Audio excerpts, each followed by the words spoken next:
back-to-school champion parent with a Sagicor Bank unsecured loan. The time by Sagicor Bank is...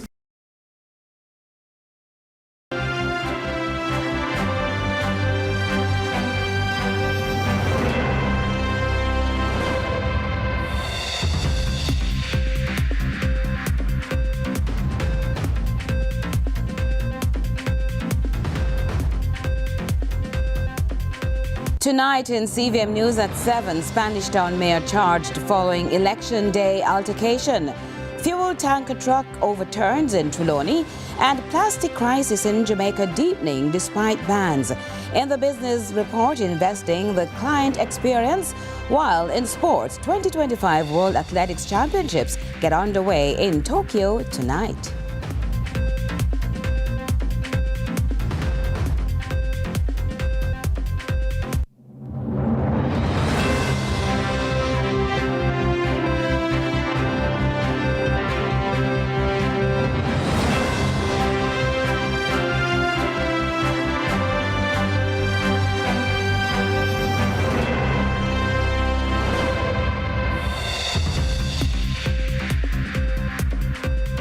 Hello from Kingston, Jamaica. This is CVM News at 7. It's Friday, September 12, 2025. Thanks so much for joining us. I am Curlin Brown, and we begin with an update. 66-year-old Norman Scott, mayor of William Street, Spanish Town and Gazeland District, St. Elizabeth, has been charged with assault occasioning actual bodily harm and malicious destruction of property following an incident at a polling station in the parish on Wednesday, September 3. Attorney-at-law Charles Ganga-Singh gave an account of the representations needed for justice to be served. The latest from Crystal Williams. Police say the matter stems from an altercation on September 3, sometime after midday. 47-year-old farmer Julie Holness Francis of Junction St. Elizabeth filed the complaint. She told investigators that Scott visited polling stations at the B.B. Koch High School but stayed longer than the time allowed by the Electoral Office of Jamaica. On entering the premises, I met my liaison officer, my political liaison officer. We walked together and went to the first polling station. As is customary, by law, I'm allowed 5 minutes per polling station. Attending agents allegedly had issues with the lengths of visits and tried to interfere with him. This caused a commotion, which alerted Mrs. Francis, the indoor agent at the polling station, to approach Mr. Scott. The complainant said, in an attempt to calm the noise, she raised her hand to signal the crowd to stop talking. That's when she alleges she was attacked by Mr. Scott, who she said struck her on the right side of her face, causing swelling to the area and damage to her glasses. My security detail came and allowed me to pass. By this time, a host of GLP persons converged. So in trying to move myself in, police sources say Scott is scheduled to appear before the Santa Cruz Parish Court on Monday, October 13, to answer to the charges. Scott's attorney-at-law, Charles Ganga-Singh, noted that Mayor Scott also made a report. My client also made a report to the police in relation to assaults against him. And I don't see anything reported from the Jamaica Constabulary Force in relation to that. I'm wondering if the head of the Constabulary Force, the commissioner, is being very biased. I think he ought to be called out to answer why is there a one-sided report on this? Ganga-Singh says the Commissioner of Police should divulge the reports from both sides. The commissioner ought to answer to the public about that. I'm not the Minister of National Security, but I'm a member of the public who is concerned about the justice of my nation. And the commissioner is responsible to the taxpayers of Jamaica, and he ought to come out and answer and say why there's a one-sided report on that. The defense would want to know why is there not a charge against someone else. Ganga-Singh also gave his opinion on whether the matter was accidental. No one said it was accidental. Crystal Williams reporting for CVM News. In the meantime, the young professional arm of the Jamaica Labour Party, Generation 2000, is calling on Norman Scott to resign as mayor of Spanish Town following the assault charge. Describing the incident as deeply troubling, G2K argues remaining in office undermines public trust and sends the wrong signal about accountability in leadership. They've also challenged opposition leader Mark Golding and the PNP to clarify whether they support Mr. Scott's continued role as mayor. G2K President Shane Carr stressed that public office is a privilege, not a shield from accountability, urging citizens of St. Catherine to demand higher standards from their leaders. Panic-gripped residents and passers-by at Carey Park in Duncan's Trelawney Friday morning as a butane-laden MPG tanker flipped onto its side, blocking the roadway. There was traffic pile-up in both directions as emergency responders sought to clear the area after the injured driver was rushed to hospital. Crystal Williams picks up that report. Carey Park, Duncan's Trelawney. Approximately 8:12 Friday morning, firefighters responded to a call about this overturned MPG tanker carrying butane blocking the main road. At about 8:12 a.m., we received a call that a tanker trailer transporting butane, low pressure, overturned in this area. Superintendent of the Trelawney Fire Department, Roland Walters, told our news team the driver was rushed to the hospital. Yes, the lone driver on the unit was extricated by the team and transported to the Falmouth Hospital. Firefighters from multiple divisions were called to help. Overall, we have approximately 30 firefighters monitoring what is happening here. Head of the Jamaica Fire Brigade, Stuart Beckford, told CVM News security personnel were also called in to secure the scene. They quickly got into operation by calling off the area to prevent onlookers and other motor vehicles from getting close to where the tanker had rested. Firefighters managed to cool the tanker before IGL staff were able to assist. The scene is stable as we speak. There's absolutely no imminent danger as we speak. Crystal Williams reporting for CVM News. Concerns are mounting in Hanover after District Officer for the Fire Department, Kirk Atkinson, revealed the station remains without an ambulance. As Druselle Mills reports, there's heightened fear about the parish's ability to respond swiftly to emergency.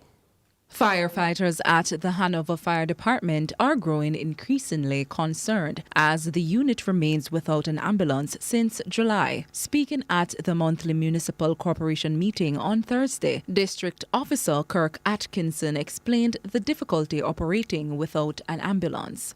Motor vehicle accidents. Motor vehicle accidents is still one of our sore points here. And when I mention accident, it's not just a normal accident. Lives are always, always lost. I don't know what is happening in Hanover, but we have the roads and most accidents, so I don't understand what is happening. Right? If it's a road issue or it's driving issue or what. Mr. Atkinson told CVM News that the entrance door of the ambulance was damaged in late July from a minor accident and was taken to Kingston for repair. But nearly 2 months later, the fire department remains handicapped. Well, it is sort of difficult, but most time our neighboring hospital they help us out whenever they can. Bystanders normally help us out sometimes where possible because we are not allowed to carry persons in our unit. So, sometimes bystanders help us out along with the police also.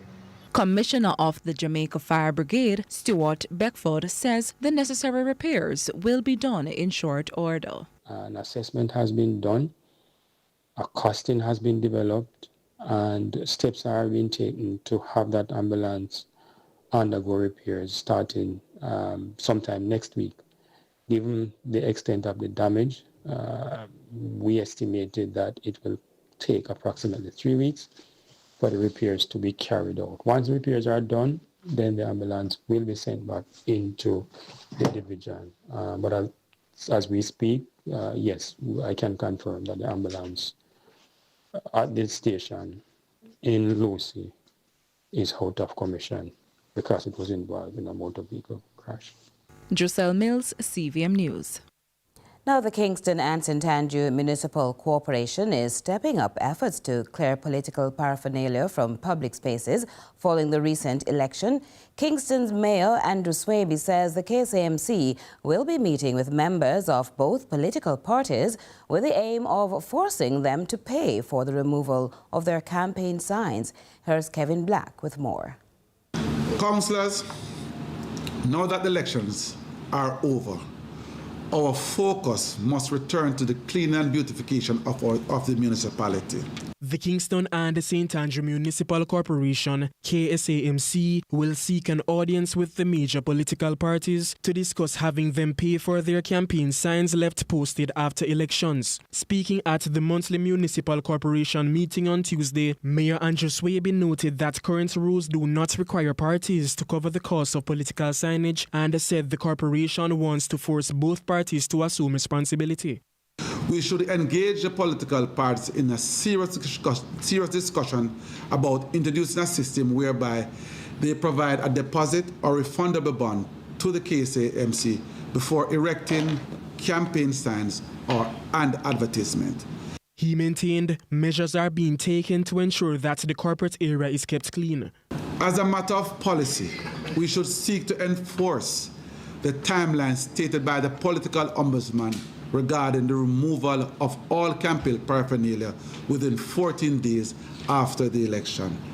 This measure would help to ensure that our public and residential spaces remain clean, safe, and orderly. Mayor Swaby insists the removal of campaign billboards within a specified time frame should be mandatory. As per my instruction, the CEO have already written directly to the General Secretaries of both major political parties, requesting that they ensure the removal of all campaign material within the time specified. Kevin Black reporting for CVM News. And we'll continue with CVM News at 7 in just a moment.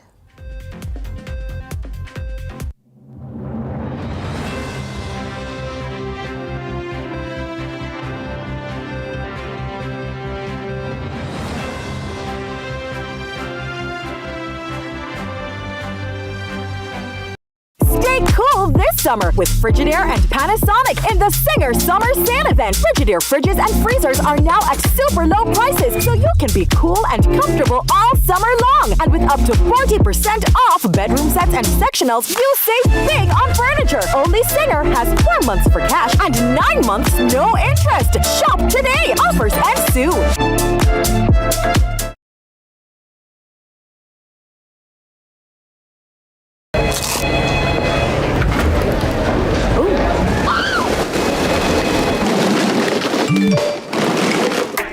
Crunch your craving with the value menu from KFC. With combos starting at just $620. KFC, it's finger-licking good. Glenmore High is the venue. The date is Saturday, September 13. The Champions Cup holders take the field in the feature encounter at 3:30 p.m. Standing in their way is a Denby High team eager to prove its mettle. Live and exclusive coverage will be on CVM TV, CVMTV.com, and CVM TV on YouTube. But before that, CVM TV's exclusive coverage rolls on with 2 other Clarendon rivals facing off. At 1 p.m. it will be reigning the Costa Cup champions Garden Maceo looking to turn back the challenge of Veer Technical. It's live and exclusive It's a Schoolboy football action on CVM TV. Saturday, September 13 from Glenmore High. Garden Maceo versus Veer Technical at 1 p.m. followed by Glenmore versus Denby at 3:30 p.m.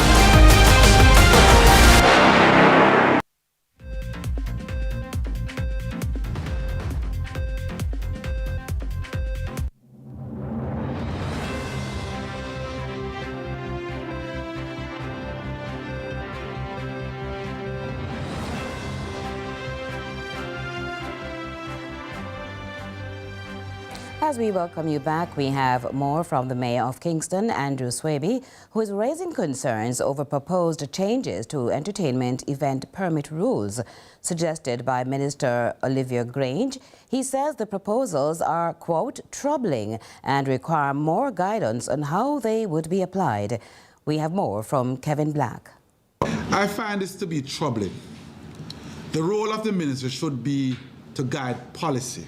A proposal by Culture Minister Olivia Grange to centralize permits for entertainment events across the island is being met with resistance by Kingston Mayor Andrew Swaby. Speaking at Tuesday's monthly municipal corporation meeting, Mayor Swaby described the proposal as troubling, emphasizing the need for more clarity on how the changes would be put into effect. The day-to-day operations for processing and granting permits already falls under the mandate of local government authorities, which have the expertise and established system in place.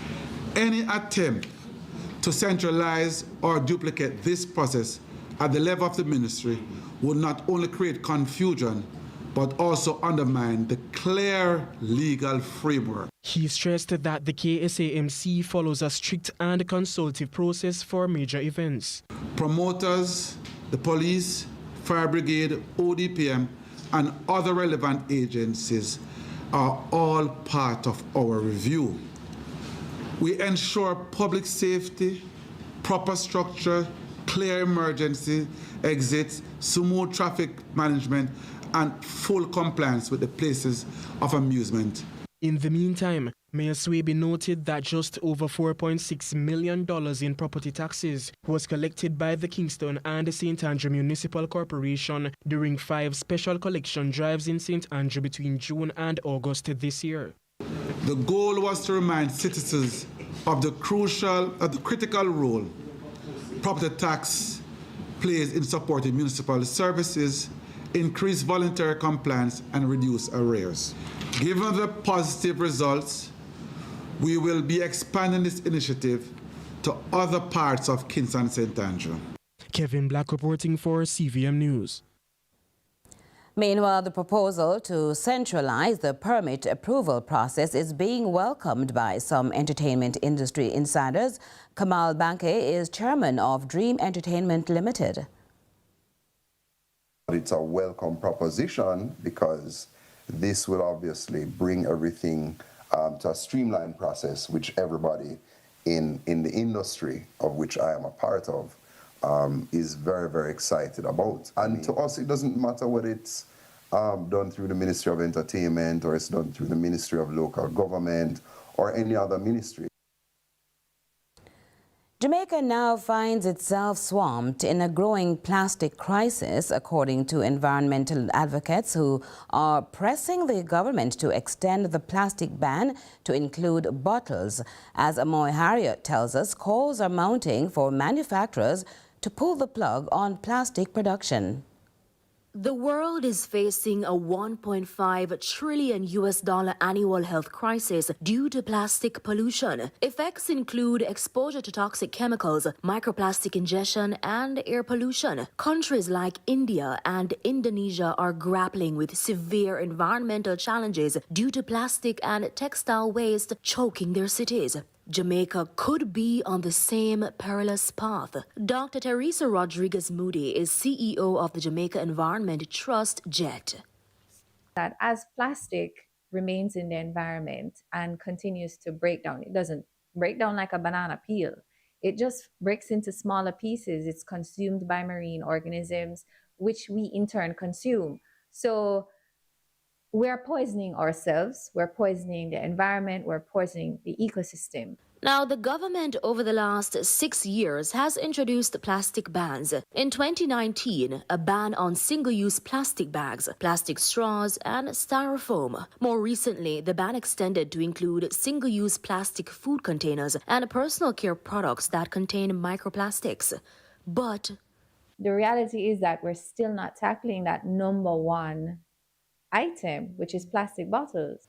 According to the recently published Ocean Conservancy's International Coastal Cleanup 2024 report, of the 10 most collected items globally, 9 were plastic. Now, out of the 118 countries listed, Jamaica was ranked number 3 for collecting the most plastic bottles, a stark reality of the island's mounting plastic crisis. Davia Hilton is advocacy leader at the Jamaica Climate Change Council. She warns that Jamaica's growing plastic problem could intensify the impacts of climate change.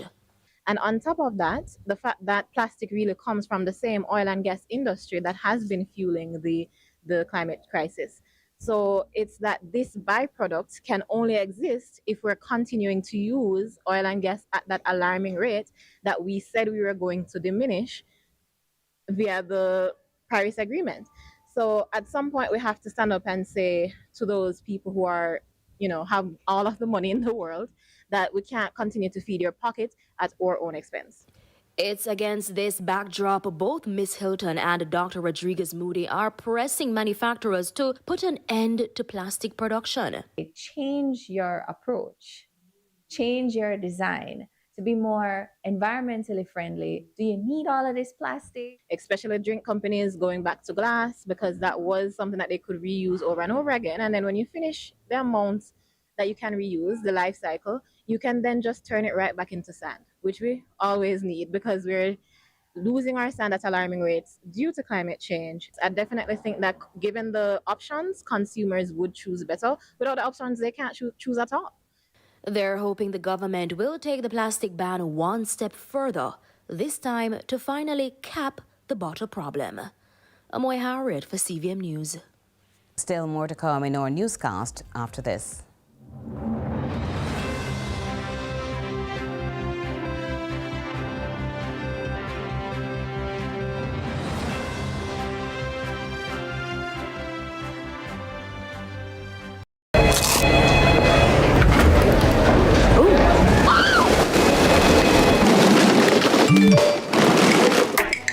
Crunch your craving with the value menu from KFC. With combos starting at just $620. KFC, it's finger. Courts presents the Home Event 2025. It's the perfect time to refresh your home with deals you can't resist. Get mattresses as low as $29,999. Upgrade to a 55-inch TCL Smart TV for only $64,999. Plus, get a free gift with select appliance purchases. Shop today with Courts Ready Finance and get more. Don't miss the Courts Home Event 2025. Courts, bringing value home. Offers end September 30. Conditions apply. From a bold idea in 1995 to years of transforming Jamaican homes and businesses, Design Options has been your partner in style, comfort, and creativity. From fine upholstery to fabrics, curtains, cushions, wallpaper, and custom touches made just for you. Design Options Limited, celebrating style, service, and sophistication. Here's to the next 30 years.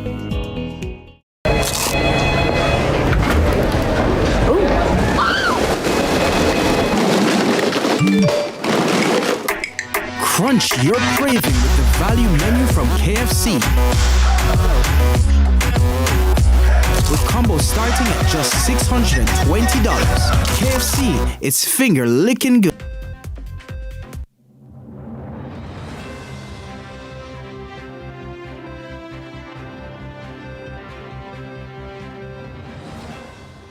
Welcome back. St. James family is grappling with unbearable grief after the suspected suicide of a mother's only son. The 13-year-old, described by relatives as a peacemaker, was found dead at his home in Lilliput Thursday evening. Akeem Orit reports on the tragedy. It's the kind of pain no parent should ever have to face. 13-year-old Dwayne Skyers of Bugs Bunny District in Lilliput, St. James, was found dead by his mother around 7:30 Thursday evening. In the tight-knit community, shock now gives way to sorrow. For many, the loss is too painful to comprehend. Skyers' aunt, Valerie Rose, says her nephew was a peacemaker. He's a protective little boy for his aunt and his mom. If he hears them in any argument, then he will try to say, leave my mom or leave my aunt alone. And then he's the only child for the mom, so the mom overlove him. Whatever he needs, she tried to give it to him. She says her nephew was full of potential, noting he was being bullied at school. At school, they try to bully me because I tell them playful. I don't know, serious boy will tell me, cut you apart, maybe or fight, you know. Streetwise. So that's why, even since school open, some boy fist him in the mouth, and they have to put them over the police station and call him mom, and the mom go and get him and take him home. When CVM News tried contacting the school, calls went unanswered. As the family mourns the loss of a young life, mental health advocates are renewing their call for Jamaicans to talk openly about the struggles too often hidden behind closed doors. You are not alone. Mental health is not a sign of weakness. There is help for you. If you or someone you know is struggling with suicidal thoughts, reach out to the Jamaica Mental Health and Suicide Prevention Helpline at 888-639-5433. I am Akeem Art, reporting for CVM News. Although past the anniversary date, the Ministry of Culture, Gender, Entertainment and Sports, in collaboration with the Manchester Municipal Corporation, unveiled a monument in Kendal, Manchester, to pay homage to those who perished in the September 1 train crash in that parish years ago. Today, we unveil this monument erected in the memory of those who perished in the Kendal crash on September 1, 1957, and in acknowledgement of the bravery of the responders who rushed to the scene. First draped in the colours of the Jamaican flag, symbolic of the unified strength of the small island people who yearly commemorate the September 1 train mishap of 68 years ago, the worst in Jamaica's history and amongst the worst in the world, as reminded by Minister Olivia Grange, who has lived to tell the tale. The train operated by the Jamaica Railway Corporation was on its way from Montego Bay to Kingston when it separated from the tracks as it approached Kendal. 187 died, and more than 700 of the 1,600 passengers maimed or disfigured. I lost relatives in this crash, and I must tell you, I guess goosebumps every time I think of it, because I was scheduled to be on that trip, my mother and I. Today I'm alive, quipped the minister, explaining her now late mother, who died at 92 years, was at the time the community dressmaker and was late for the train because of the volume of work. But there was one so special among the gathering of a family of 6 who all survived the crash on that overcrowded train. I remember one particular fellow that he had no legs and he was bleeding profusely. And he was screaming so badly. It was an awful, awful thing. And as the monument, built at a cost of $7.9 million donated by the Culture Ministry, was unveiled to reveal the names of 177 precious souls no longer buried with them in a mass grave, loved ones gathered close. Beverly East and her cousin Carol East lost 14 close relatives, including grandparents, uncles and cousins. Minister Grange expressed regrets. The mayor of Mandeville, Donovan Mitchell, with whom she signed a memorandum of understanding on February 21, was absent, but she promised to assist further with the corporation's commitment to a park and a museum, even as she announced this proposal. The Kendal train crash site will be recommended by the Jamaica National Heritage Trust for declaration as a national monument on the basis of its historic and archaeological significance. And Ronaldo Adams has joined us for a look ahead at what's coming up in sports. Hey, good Ronaldo. Evening, Caroline. Good evening, and good evening to you, our viewers at home. So, it's Friday night, but all of us are anticipating the start of the 2025 World Athletics Championships in Tokyo, Japan. And of course, the red-hot events are mostly the 4x100 meters for both men and women, the 4x4 relays, and of course, the 100-meter sprints and the 200-meter sprints. most of the experts in the field are anticipating that Jamaica could expect anywhere between 8 and 12 medals this championship. I know that may sound measly, but hey, those are medals nonetheless. And of course, today is Friday, as I mentioned before, so we will have the winner's edge with Rohan Daly. And I don't want to put you on the spot to ask you your bet in one of the hot favorites of the championships. Kishane Thompson will be coming back home with a medal. I'll play the safe bet. Yes, I'm going to play it safe. I'm going to play it safe. All right, well, we'll wait and see. See it happen. I'm sure you're doing the very same thing. We'll be right back. Stay with us.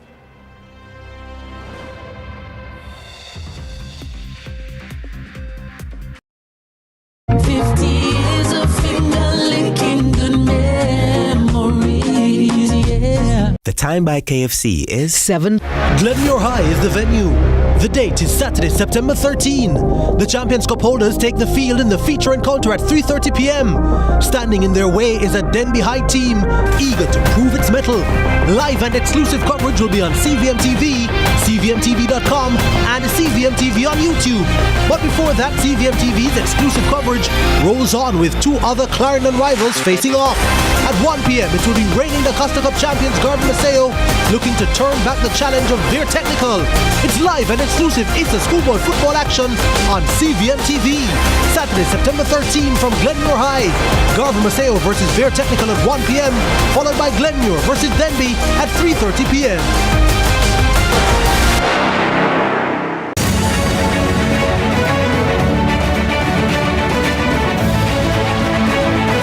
Join us next week when we conclude our discussion on how the tourism sector has been performing in the post-pandemic environment.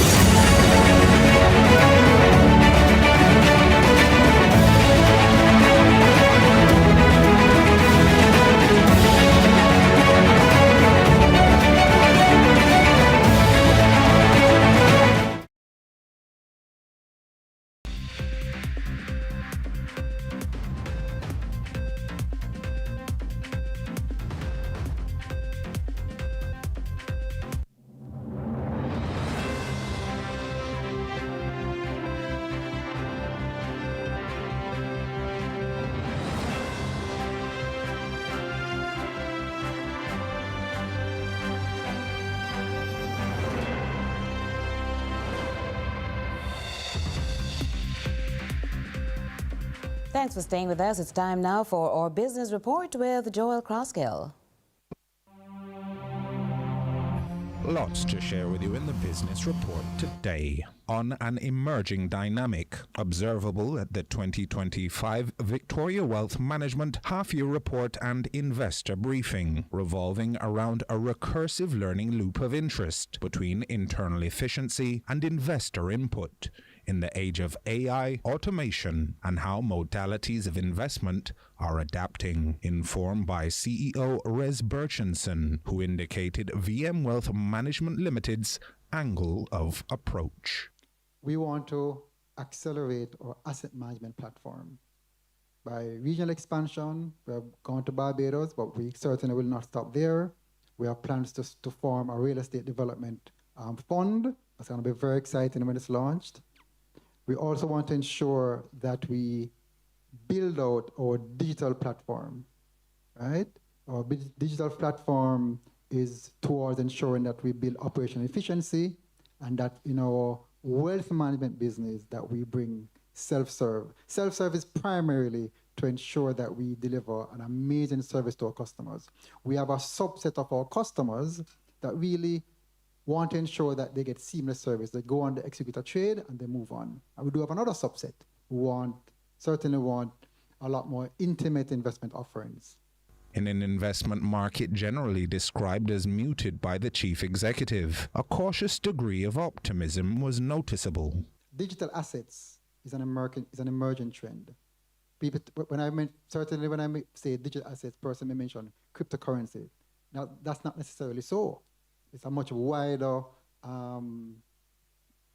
thing than just cryptocurrency. So we want to play a role. That's the next evolution of the asset management space. Encourage persons who are interested to go out and do your research. And then there's a need for alternative investments in the Caribbean. When you look across the length and breadth of the Caribbean, the level of infrastructure requirements. Alternative investments will play a role in bridging that gap, and certainly VMIL, supported by the VM Group, certainly we want to play that role. The intricacies which may be of most interest to the applied experiences of the approximately 15,000 active clients of the wealth management enterprise were adeptly detailed by Alison Mays, Chief Operations Officer of VM Investments Limited and VM Wealth Management Limited.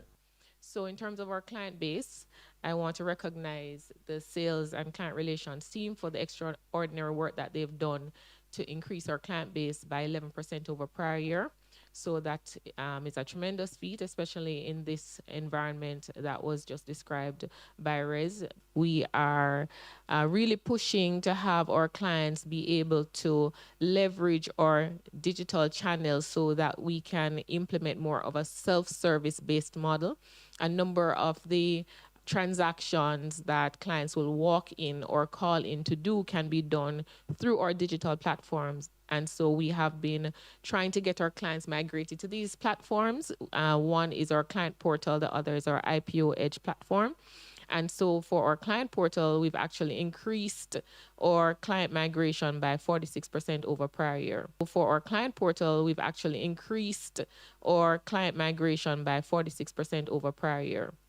And in terms of usage, I just want to pull out here that we've achieved an 80% increase in the number of requests that are being pushed through our channels, which speaks to the success of our digital migration program. In terms of improving our clients' ability to use our digital platforms, we will be launching some tutorial videos and making them available on our digital channels. Additionally, we currently survey our client base every 90 days, and we believe that that's not enough for us to get feedback in a timely manner and be able to respond to the feedback in a timely manner. So we'll be increasing that touch point, the frequency with which we get feedback from our clients so that we can improve the speed at which we resolve our clients' concerns. It could be, basic queries, whatever it is.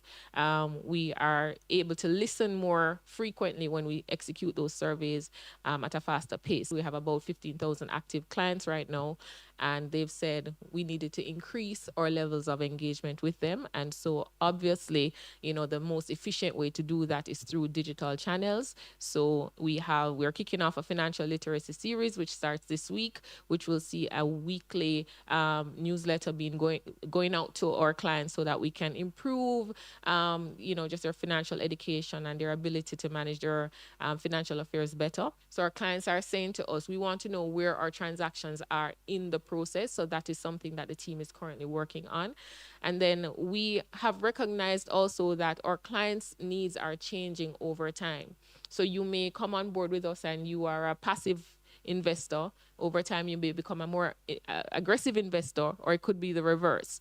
We are introducing a client risk profiling platform that will allow us to consistently and continuously evaluate our clients' risk tolerance so that we can make adjustments to their portfolio as they continue with their journey with us. So ultimately, what we're looking at is improving our client satisfaction and improving our client retention at VM Wealth Management Limited.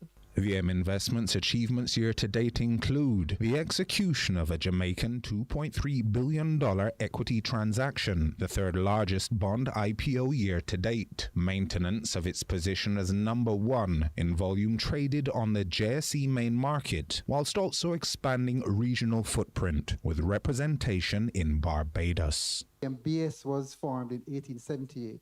We're trying to solve the issue of home ownership. VMI